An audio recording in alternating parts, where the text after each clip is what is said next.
తెలంగాణ ప్రభుత్వం ప్రతిష్టాత్మకంగా నిర్వహిస్తున్న ప్రజాపాలన ప్రగతి ప్రణాళిక కార్యక్రమాన్ని ఎంజీ యూనివర్సిటీలో నిర్వహించారు. యూనివర్సిటీ ఎన్ఎస్ఎస్ యూనిట్ 1 మరియు 2 ఆధ్వర్యంలో ఈ కార్యక్రమాన్ని నిర్వహించారు. Mahatma Gandhi university college of arts and science విద్యార్థులు యూనివర్సిటీ ఆవరణలో ప్రజాపాలన ప్రగతి ప్రణాళిక కార్యక్రమాన్ని నిర్వహించారు.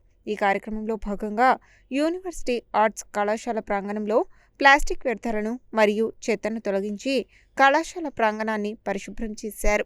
అదేవిధంగా కళాశాలలో తరగతి గదులు మరియు డిపార్ట్మెంట్లలో పరిసరాల పరిశుభ్రత కార్యక్రమాన్ని నిర్వహించి తరగతి గదులను పరిశుభ్రం చేశారు. ఈ కార్యక్రమంలో ఆర్ట్స్ కళాశాల incharge principal Arunapriya, NSS programme officers Mohammed Sharif, Metari Anand, అధ్యాపకులు శ్రీనివాస్, విజయబాబు, మోహన్ రెడ్డి, పండరయ్య, రవీందర్ రెడ్డి, పనస రామకృష్ణ, సత్యనారాయణ రెడ్డి, అనిత కుమారి, అరవింద్, అనిల్ కుమార్, చక్రి, నాగార్జున, వివేక్ తదితరులు పాల్గొన్నారు.